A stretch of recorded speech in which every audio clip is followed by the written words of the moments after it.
The other day I had somebody bring a baby band in the shop, and this is probably one of the finest examples of a baby band I've ever seen. Let's get it over to the bench and take a look at it. So this is an extremely nice baby band. It's got the original blue Crackle paint on it. It's a style 2. These are produced sometime between 1928 and 1930. And it has the alarm setting here, and then silent. And then it has a repeat alarm on it, and the steady alarm. And as you can see, the paint is just amazing on this. It's almost looks like the day that it came out of the factory. Normally you'll have a lot of wear on here where the people's fingernails were scratching on the paint and all, and there's just no signs of any wear at all. I can see some clockmaker has scribed in their mark here as indicating that they worked on it. There's a date over here, 2/12 of 1938. These were taken in from time to time to be serviced, especially if they were either stopping or not on time, because back then that's the only way people had to get them off to work on time. It is missing the felt pads for its age. I've sure seen a lot worse. Now the customer would like me to do a full restore on this of the inner workings, and they also want me to touch up the dial. See, the dial has a few little scars in it. Let's pull this apart and see what it needs. Even the brass screws on the outer case here, they just look brand new. They've not been boogered up like some of them I've seen. I always try to use these brass screwdrivers on this type of a movement.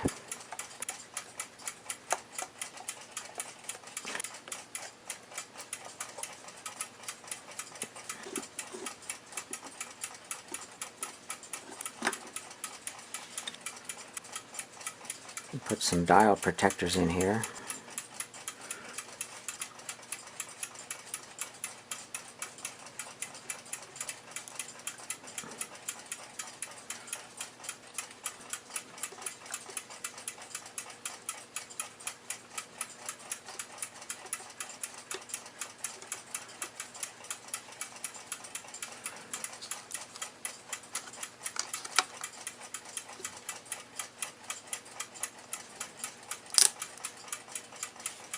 This dial is in a very good shape. It does have a few little scratches on it. We got a mark there and one there. Right there there's a little bit of a scratch and a little bit one there, but otherwise it's pristine shape. But we'll be repairing that once we take care of the movement. Dials are held in place by two small clips. This clip here is bent over much more than this, so I'm going to work on this clip here. There we go. Let me go get the other side now. Okay, we got those clips unclipped.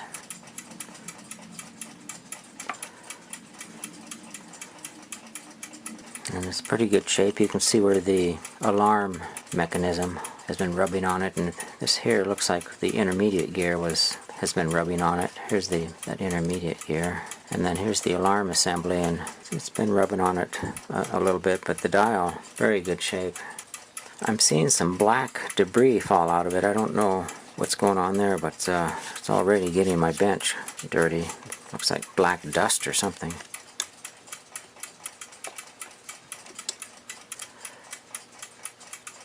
I have to be careful I don't scratch the paint on this or damage any of the outside part of it.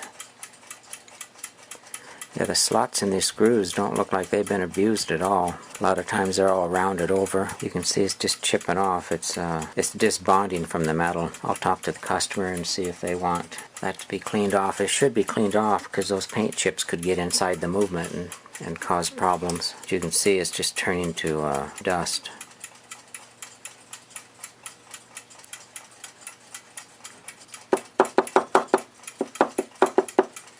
Yeah, something's going to have to be done about that original paint on this piece here, because it's going to make a mess if it's put back together that way. Customer wanted to preserve this as much as they could, but in this case here I think that it would merit restoring this piece, because leaving it original with this original finish on here is going to be detrimental to the timepiece. First thing I'll do is I'll let these mainsprings down.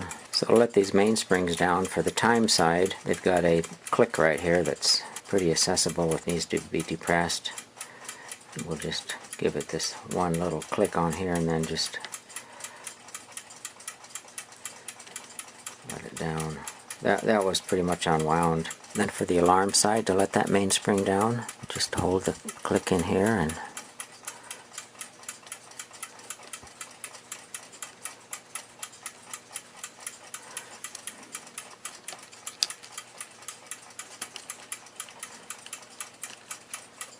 taking a closer look at this, it looks like there's a lot of green corrosion or something. There's a chunk of it here, and there's some of it here, here. The balance wheel looks like it has some green corrosion on it. And before I go much further, I'm going to remove that balance wheel so I don't damage anything.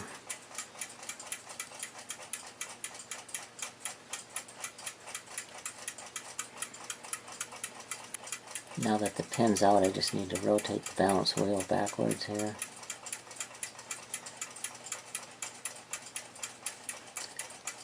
Get it through the regulator. This is the regulator here. Okay, now it's ready to loosen the cone bearing.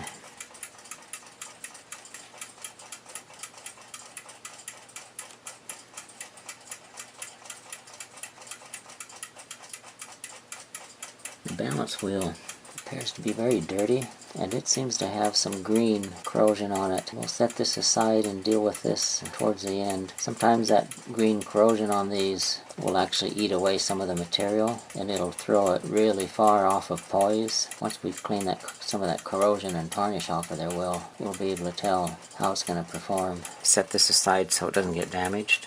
So we'll get the mainsprings out of here.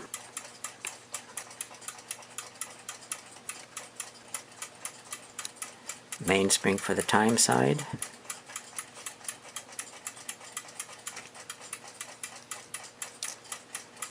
It looks quite dirty in there.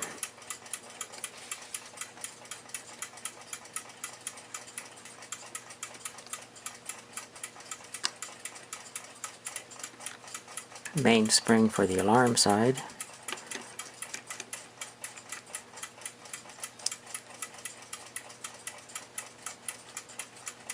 It's cleaner looking than the time side. The alarm hammer assembly. The alarm setting knob. It's like a friction washer. It's got a split in it. And this is the threaded locking bushing. And another washer. Tension bar. Now that alarm shaft should slide right out now. There's a washer on the inside to retrieve. I'll get that washer off right now. So this is like a thrust washer. And now the shaft will slide out. And then this intermediate gear will slide off of here. So the next step is to remove the time setting knob. Several different ways of removing those knobs. And today I'm going to be using a knob washer. And the knob washer works well because it's got a 4-point, 1, 2, 3, 4-point location where it has support. And that just lays right on there like that. Then I always try to use some brass pry bars. Anytime I'm prying against brass or aluminum, and you just set these pry bars in here. It's pretty straightforward. You just give it some pressure, equal pressure on both sides.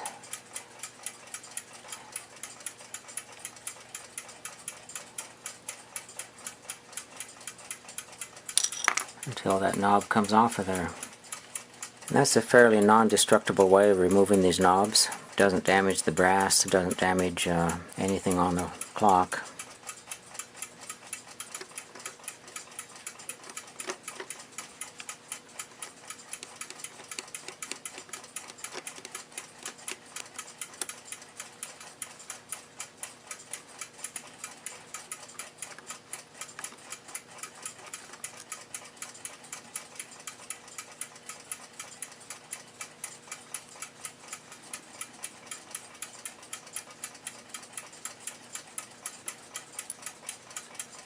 So we'll go ahead and lift this plate off of here.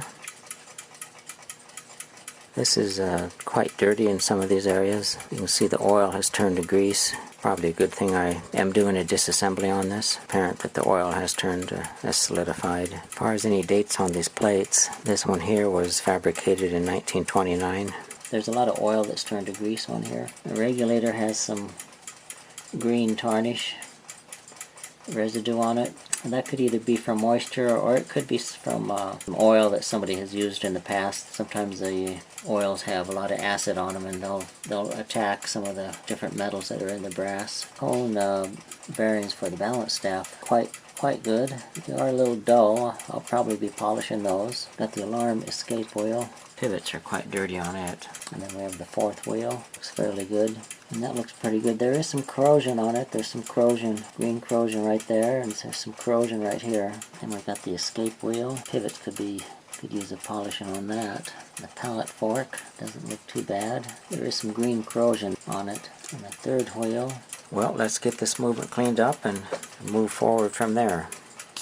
So I'm in the final stages of cleaning these parts. It's always good to take some pithwood and run through the bushing holes. Before you do that, it's best to sharpen it down to a point. And then after each cleaning, it's important to go into these pivot holes to clean them out with this pithwood. And you can probably see that that's already starting to get a little black on there. Sharpen it periodically to get a clean surface on it. And I always run that in from both sides. Now there's some customers that don't like a complete disassembly on these, and for those clocks it's not possible to do this, but this is by far the best way of cleaning a clock.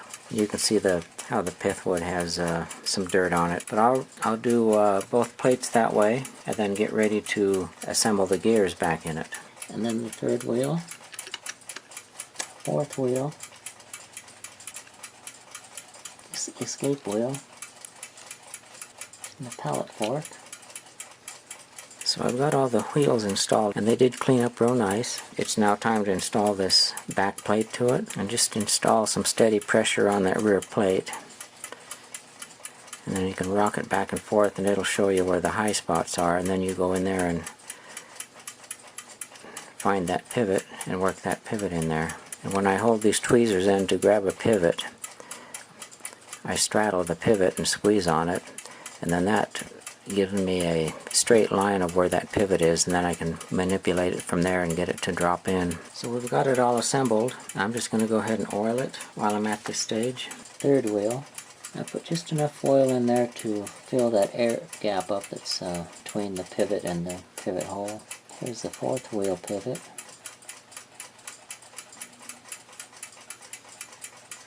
Escape wheel pivot.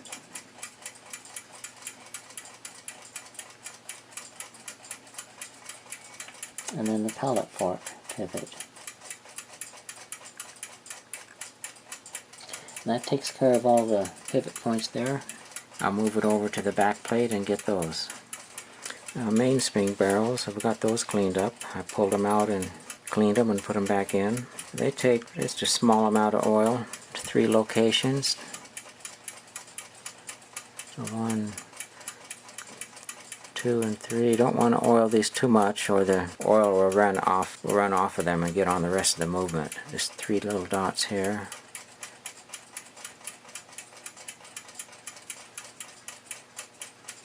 That's all those need. Get the mainspring arbors back in. Okay, those are ready to go back in. The time side mainspring for the alarm side.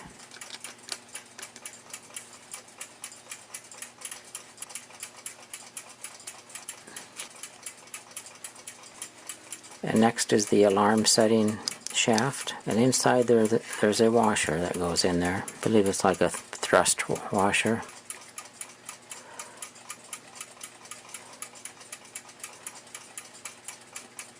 And right now I'm going to put some oil on this shaft here, because once I put that tension spring on there, we're not going to be able to get to it to oil it. And the tension spring, or tension washer if you want to call it that. Then another washer. And then this threaded bushing goes on here.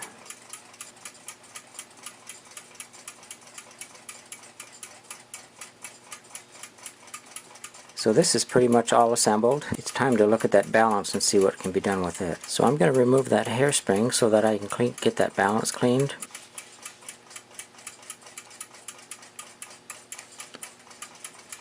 This secures the balance so that it's just a lot easier to work with, a lot less likely to do any damage. And as usual, I'm going to cut myself a gauge in here so that when I reinstall the hairspring, it goes back in pretty much the same place. And that looks just perfect. So now when I reinstall the hairspring, it'll go back in the same place. So to hold on to the balance, I'm going to use these little heavier tweezers. And to remove that hairspring, I'll use this needle. We'll go in there right where the collet is split. There's different ways of removing these collets. Got that loose.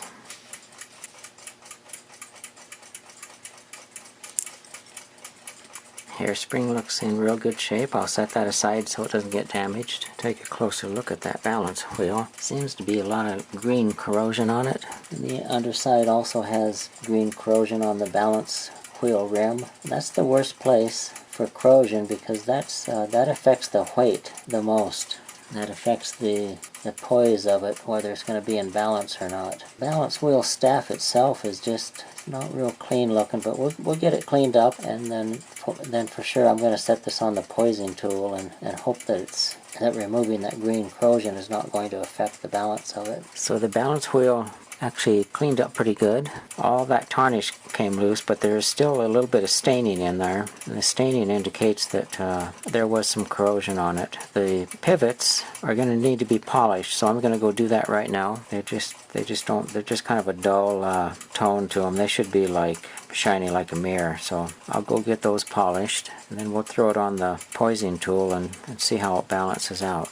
So I've got pivots polished on this, and they look much nicer. They really shine real nice in the light now. But I'm going to go ahead and put it on the poising tool, and so I'm going to check the balance for poise, and I'll be using these poising calipers.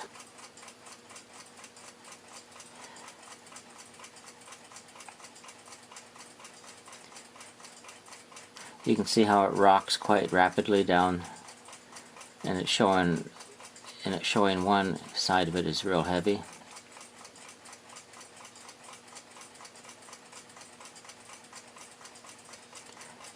So I'm going to remove some material off the bottom side of that balance wheel.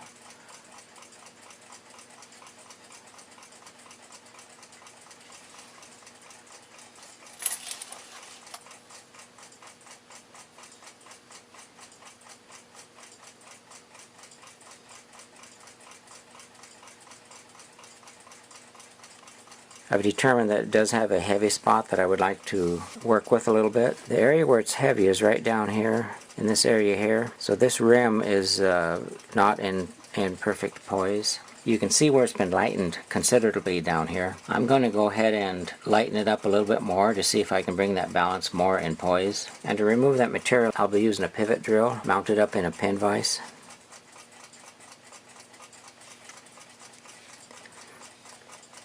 And I'll be removing material from this countersink and from this countersink. And it's pretty much a trial and error. You remove a small amount, put it back on the poising tool, and if it's still heavy, you remove slightly more. The main thing is do not remove more than what you need to remove, because that'll make the other side heavy. So with this pivot drill, I'll just go in here and very gently by hand remove the slightest amount. You can see a tiny bit of curling coming off of the...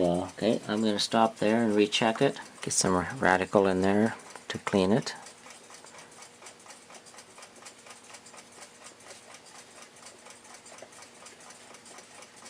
Mount this back up in the poising tool.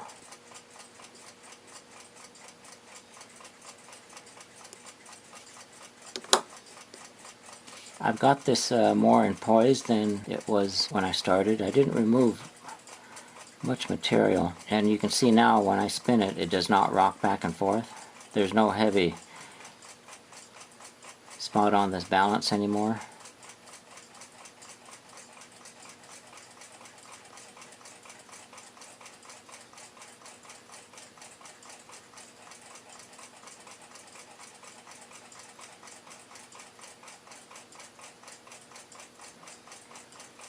And that's what you want, is just to have it come to a very slow stop. There's no more rocking in this balance, so it would be considered to be in poise. So I'm going to go ahead and install the hairspring on it and get it in the clock and time it out and see how it does.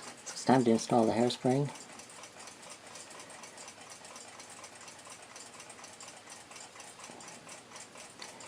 And before I took this off, I clocked the split in the collet over to this side of this arm.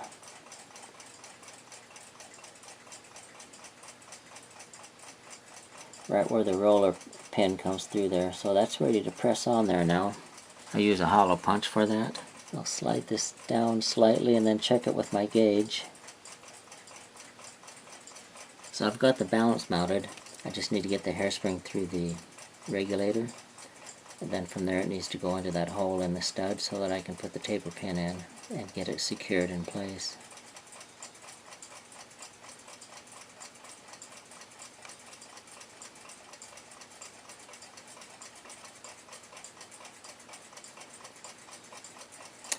Now through that hole in that stud right there, I can hold that wheel in place and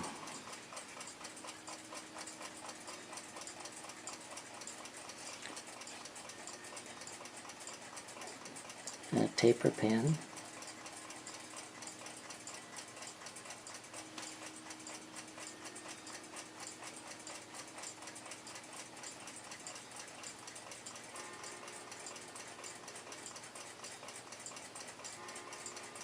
Okay, I've got that pin in place.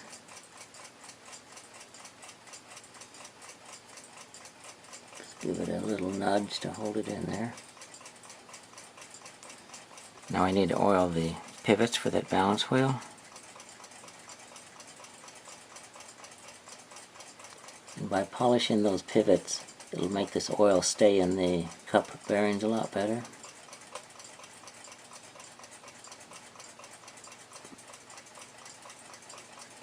Now I'm going to oil the pallet fork pins.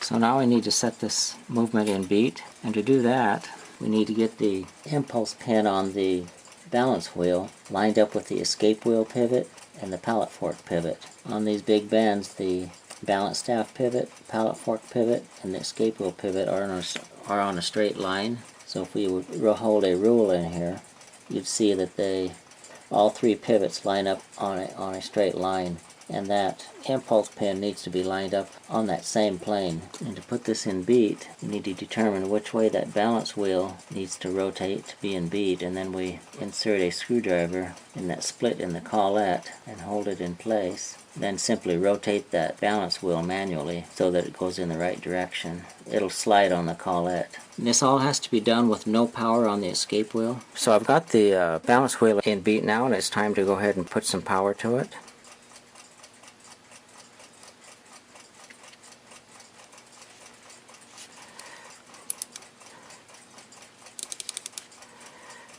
And with only a turn and a half, it's starting to work, so I think this is going to be an excellent movement. We'll put a little more power on it.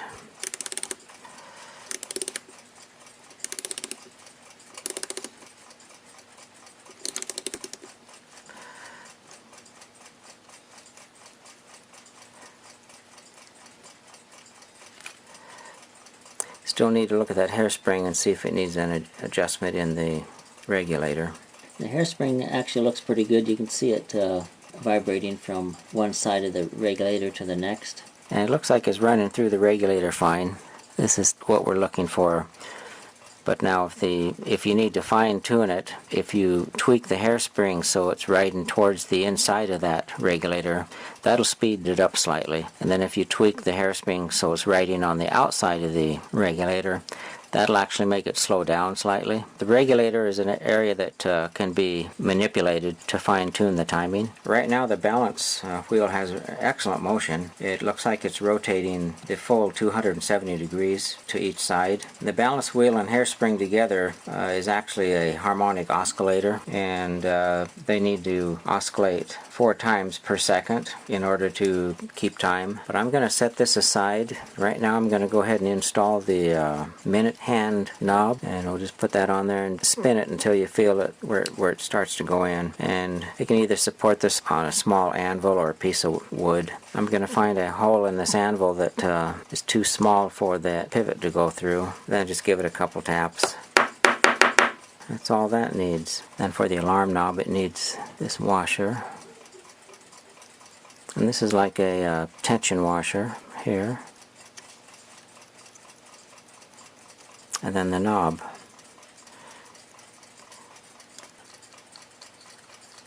So I'm going to set this aside and work on that dial.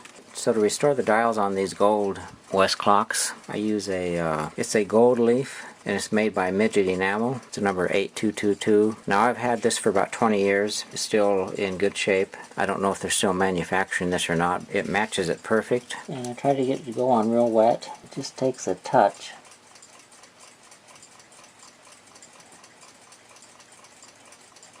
And that took care of that piece. And I mix it with some lacquer thinner to get it real runny and thin. And go up here and in there.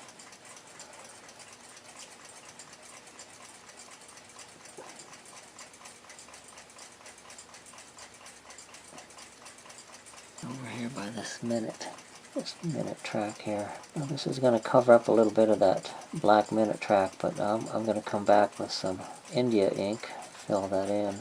There's a little spot over here by the 3 that's been scarred up.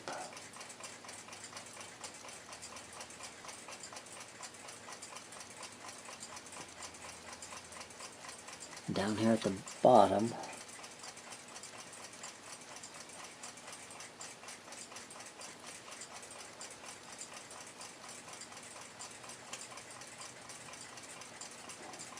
so I've got the gold all repaired on this dial. Now I'm going to come back with some India ink and fill in some of those printed areas that were damaged. So to fix some of the printed area, the black printed area that was damaged, I just use these pins here. And I do have some bottled India ink that I use from time to time, but this is a ballpoint pen, and it's really fine point. Works for most of them. I've got this arrow already filled in here. There's an area here on the one that needs it. See the white paper coming through right there. Just take this ballpoint and then right in here needs a little bit. The rest of it actually looks pretty good. So I'm going to come in here on this back end of this arrow. There's a couple areas that are just missing some of the ink, and all we need to do is just touch a little bit. So sometimes a needle with this India ink on there does well too.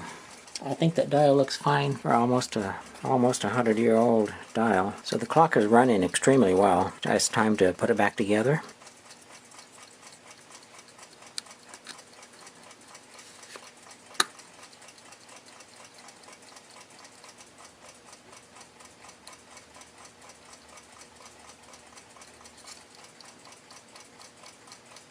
And time for the dial. And these tabs, I don't like bending them over.